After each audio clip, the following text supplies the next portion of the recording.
Buenos dias, Gunners Collective TV. Back at it, you already know.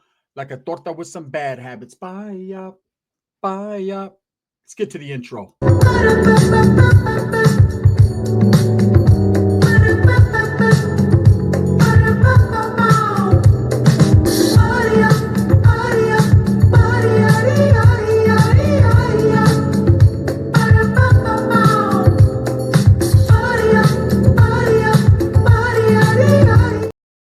Welcome back to the channel. And if you haven't already hit that like and subscribe button, make sure you go ahead and do that. Put your notification bell on all so that way you're directed in the direction of the dope content that I'm kicking.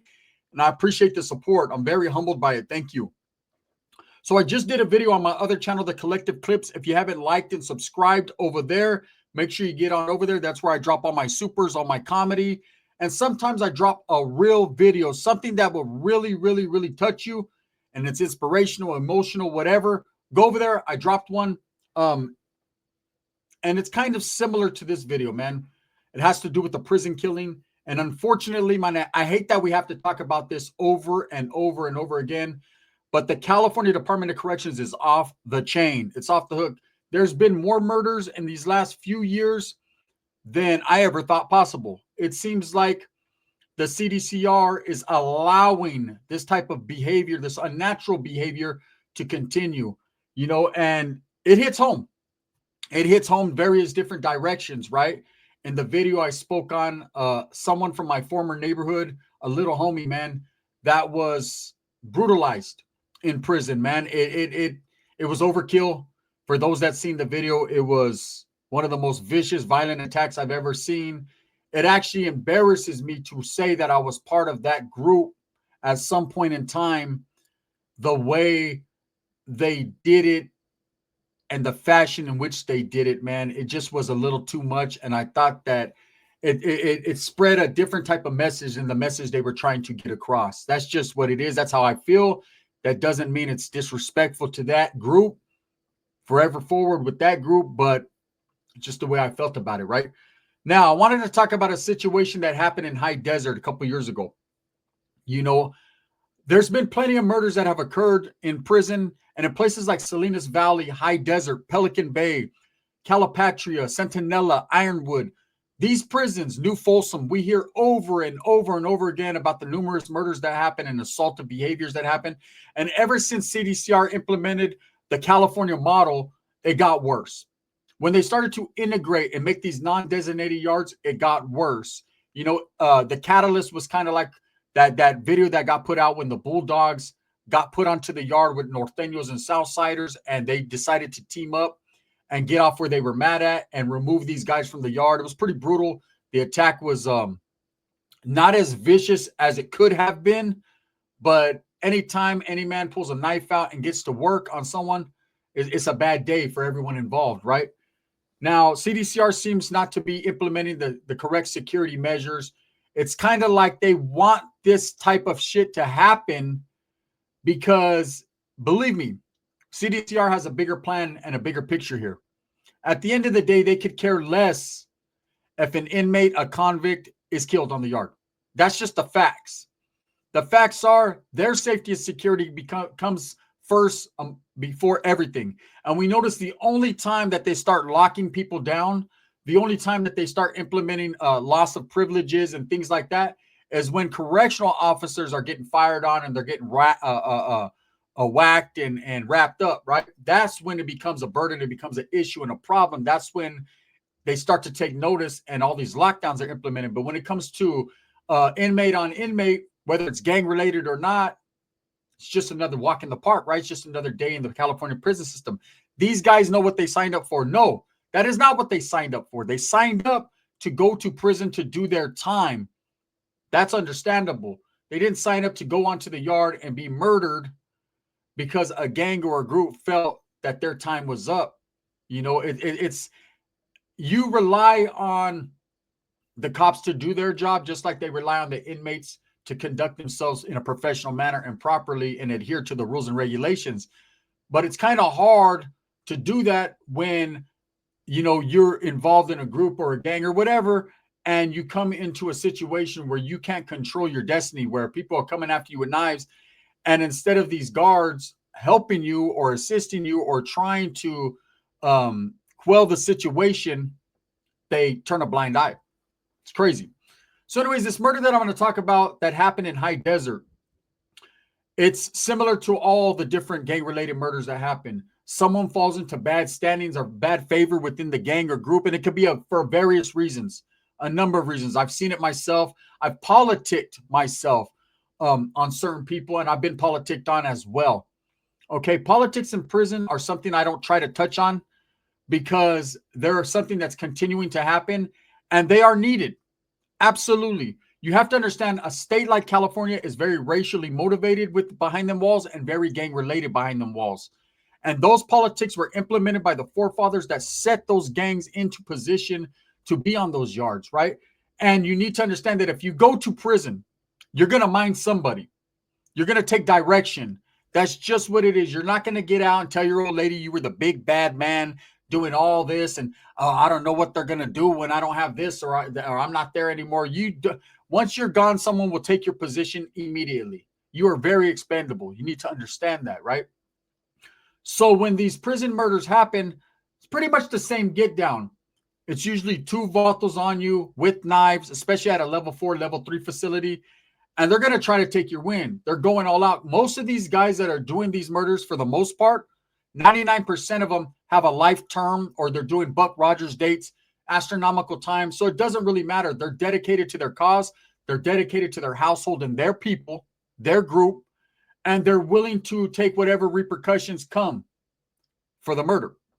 Now, when it comes to the Norteños, it's not very hard to get put in bad favor. Okay. In fact, it seems to be a lot easier to be in a bad position rather than it is a good position. You know, just like look at it's human nature to want to be the top dog. It's human nature to want to be one of the fellas, right? It's human nature as a gang member to want to impress other people and to gain acceptance. That's what we all did it for. Those of us that are ex-gang members or those that are striving active gang members still, no way to sugarcoat it, no way to add preservatives. Here's some real knowledge you can't get in college. The whole get down is acceptance. Being accepted by someone who will easily take your wind when they feel that you've done something that's unacceptable, right? We strive as gang members, when I was one, for acceptance. That's it. To be the cool guy, to be feared and respected. That's what it all comes down to. It's not about money. It's not about fucking women. It's not about jewelry. It's not about clout or views. It's about acceptance from your peers and the people that you continue to function around.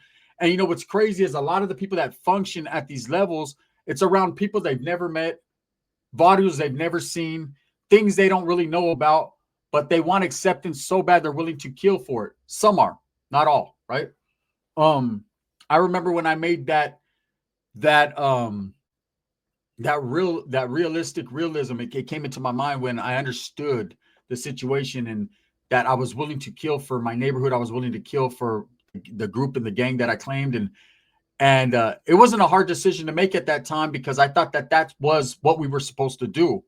Later on in life, I realized I was just being a bad person and I thought bad was good and good was bad. I was thinking backwards. I was in the matrix going backwards, right?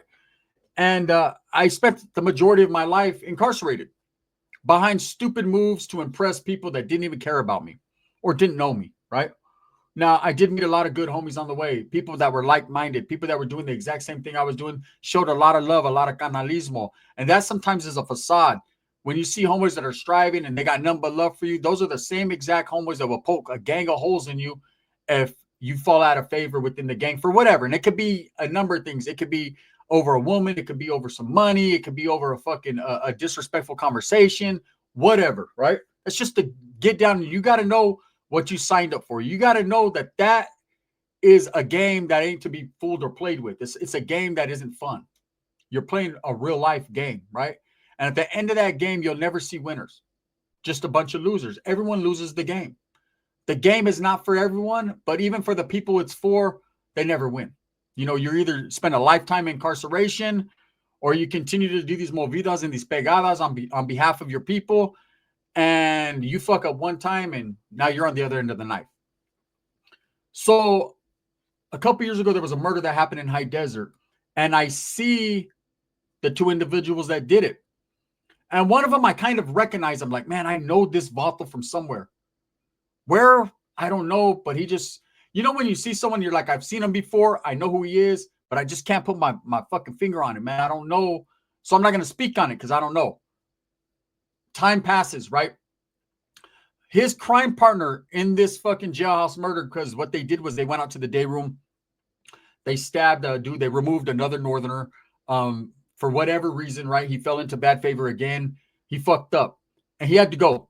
And this is High Desert. High Desert has always been known. I used to consider High Desert the Chad of prisons, right? Whereas in Chad, in the youth authority, that was where they sent all the fuck ups. They sent all the people, and there was a lot of hopelessness there, and everybody was going at it with everybody.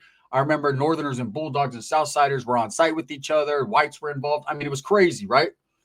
And anyone who's been to Chad back in them days in the 90s when it was established and first created will tell you it was a fight to the finish, right? And it was all the worst gang members and vatos and from every ethnicity were sent to that one facility, right? Where that used to be Preston or YTS is where they used to send you.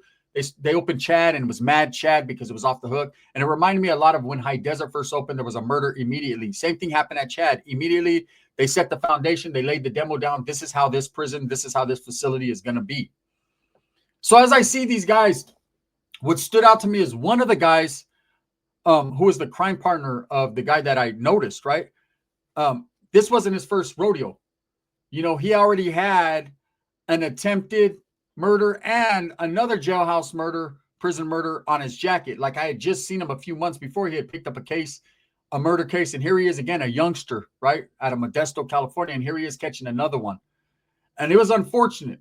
It was unfortunate. I could see and I understood exactly what was going on with this guy. He was a striving norteño. He was very young-minded, very influenced, and thought he was doing the right thing, felt he was doing the right thing. And of course, when you got someone who has heart, you got someone who's a beast and a hitter, they're going to continue to milk that cow, homie. So you're going to get milked, Holmes. It just is what it is until there is nothing left that you can do to assist the casa. And now, you're going to be looked at as, hey, can we trust this vato? This vato knows a little too much. He's a little too in the circle, ingrained. People are going to start politicking and figuring a way to get him out the way because, hey, this guy's dangerous. He might flip on us. That's how it works out sometimes, right? So still it stood in my back of the mind, this other guy. I recognize him. So I'm in Modesto, right? If you guys recall, I was in San Jose, Modesto, San Francisco, all that area a while back. I had to go to court, man, fighting a family custody case. Ultimately, I got my daughter back, and I was going through all the bullshit I was going through, right? And I had to pull up to Merced, to my city, and I pulled up. Didn't want to pull up. I'm going to be honest with you guys. I thought, okay, this is a 50-50 situation. I'm going into somewhere where I know I'm not welcome anymore. Somewhere where it could get, if the wrong people see me, it could go down no matter where I'm at. And where I come from, they don't give a fuck if you're at the police station, at the courthouse, at a graveyard. Motherfuckers are going to get with your program. Okay. And I'm easily recognizable because of this YouTube shit and because of who I was in my neighborhood, a factor at one point in time. Not anymore, but I was. And there's no denying it, right? Everyone knows who I am. So I pulled up, did my little court thing, got recognized by one homie, but it was all love. The embracement was real. We chopped it up for a minute, did my little court thing, got the fuck up down the road. Ended up in Modesto at a family member's house, my grandmother's house, right? And she's showing me old pictures. I don't see my grandmother all the time because I live out of state. So I'm having a good time with my family. One of my tios is there. My daughter's there, myself. My grandmother, she's showing my daughter old pictures of me when I was a kid. And, grandmothers, man, old Mexican grandmothers got the fucking, the photo albums with roaches just piling out of them, right? Old school shit. So we're doing the Catholic shit and watching the novelas and eating frijoles with homemade tortillas. And I'm back in my element, right? And I see the picture of this dude that did this prison murder. I see him. And he's with the primo, one of my primos, right? And I said, who's this, grandma? And she said, oh, that's your primo Paco's son. I said, what? Let me get a closer look. Come to find out, this dude is my cousin that did this murder in High Desert, right? Now, my first thought was, oh, that's content right there. Then I decided against it for a while, right? Like, wow, man, this dude really got entrenched and ingrained into that life. And I felt bad. Immediately, I felt bad and my heart hurt for him because I know in my family, we were raised different. Yeah, on the streets, gang members, all that, we knew what time it was and we were told to go to the fullest. But within our family, we come from a big, very large, loving family, man, that got a lot of respect and a lot of love for each other and respect and are respected by everyone around us, right? I've told people I got a big family, Modesto, Turlock area, all that. And so I seen him. I couldn't believe it. Well, I ended up getting a hold of one of my primos. He was like, oh, that's our cousin. That's Paco's son. Now, let me tell you about his father. His father, you see the son, he's in prison killing everything. I think he's on his second jailhouse murder now. He's doing life without the possibility now. He's just done, right? Or he's doing a long, very long time. Unfortunately, he won't be at any of the family reunions. You know, that's how real it gets. And I've had a lot of crazy family members, man, but he's definitely one still in the mix, allegedly. His dad, man, did a lot for me, and I got a lot of respect for his father. You know, his father was a homie, okay, is a homie. You know, never just went back to prison, never fell out, nothing like that. Just got his shit together, started doing his thing. But I remember fresh out of prison, no job, nothing, hopeless. I was still active, gang banging, man. Couldn't get my shit together. Was too scared of being told no or scared of what I would do if someone told me no. So I wasn't going to get to jobs, trying to get jobs. I was just lazy, staying at my tia's house, laying on her couch all day. And she was like, motherfucker, you're going to have to get up and do something. Get the fuck up, fuck face number 2. Right? She was on me. And I got a hold of my primo. At that time, he had a landscaping business going on in Turlock. And I was like, yeah, primo, man, time's rough. He'd always had a big heart. He was a gangster, homie. He was in the mix. His son is him. When I see his son is a spitting image of him when he was younger, right? And Paco, we're talking about Huelga Burrs, Norteño Dow, you know, in the lix, heavy in the late 80s, early 90s, like was in and out of prison, was with the fucking business in the program, right? And I get a hold of him, like, what's up, man? And he's like, yeah. And I was still active at the time. And he was like, hey, you want to come work with me? And I'll give you a job, pay you $100 a day under the table, 7 days a week. Fuck it, let's go, right? Making $700 a week. At that time, that was good, man. Helping my tia out a little bit, a couple hundred here, a couple hundred there. I was able to stack. He actually gave me the opportunity that I needed and laced me up and helped me. At the same time, he used to tell me about a son that he had that was incarcerated. And he used to ask me questions. How is it now, bro? What is it like in there? I didn't realize that he was asking these questions because he wanted to utilize the information I was going to give him to help his child. I always said, it ain't nothing, bro. It's easy money, easy money. You know how it is when you're a gangster? It's easy money. It ain't shit. The homies got love. Ooh. I didn't break down the real. That it doesn't matter how hard you are or what it is, man. Anyone can get caught up behind some shit. You could be victimized or you could be the victimizer, and you're both victims. You're a victim of a product of your environment and a product of what you're being told and educated on. The other one is a victim, literally, bloodily, right? We'll use that word, bloodily, on paro, right? Anyways, my cousin is catching bodies, right? He did catch one out of High Desert. He did catch a new case, and it's unfortunate. Now, I have another primo that's from the Turlock area. His name is Turlock, right? His dad decided to name him after the city. That's how hardcore it was back in the 90s. We loved our city, our barrios, our gente so much that we would do stupid shit like that, right? So he names his son Turlock.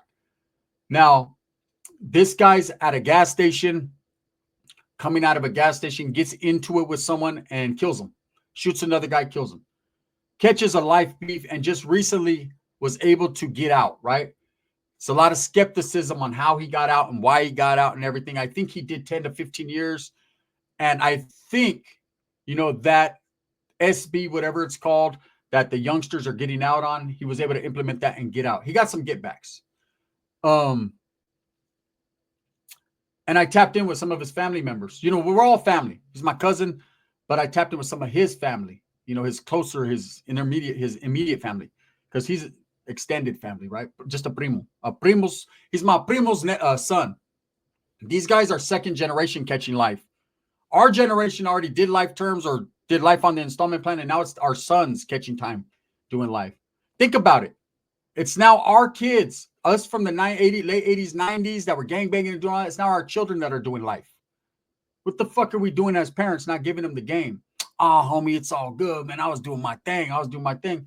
Your thing got you locked up and away from your kids half their life. And when you have a chance to give them the game and teach them to do better, you're too busy doing your thing, right? And then now they're doing theirs, and their thing ends them up in prison forever. Anyways, man, he's another one of my cousins that was with the business, but I'm glad that he's changed. Since he's been out, he moved out of the area. He's changed. He's doing good. He's working. He's just staying out the way, you know?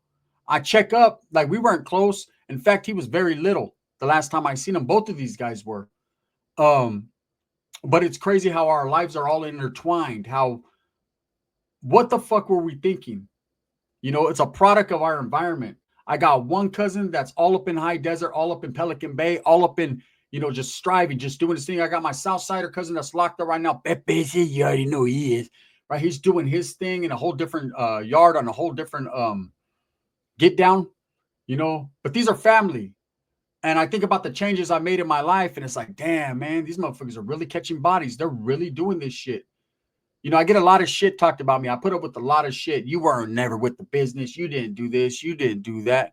I come from stock on both sides of my family that were with that business, that are with that business. And that don't mean shit, because the business I'm with now is raising my children and trying to teach them not to go to prison and paying my rent. That's the business. I don't want to be with that business, but I'm with that business. So, you know, I just want to put it out there. It was weird how I just felt that pull when I seen him the first time. Like, well, I know this cat. And yeah, he was my primo, man. He caught a body in high desert. He's already on his second one. Unfortunately, man, when you're in that mix like that, there's nothing you could tell them. Trying to change a person that's already, their mind's clouded, there ain't no sun that could shine through them clouds. I guarantee it. Anyways, I just wanted to put that out there, man. It's nothing but respect and love for all my family that's incarcerated and locked up. And for those that run around, man, you're with the business. I bet you he's miserable right now. I bet you every night he thinks, fuck, I ain't never going home. Never, ever. Hopefully a law passes where he can get some get backs.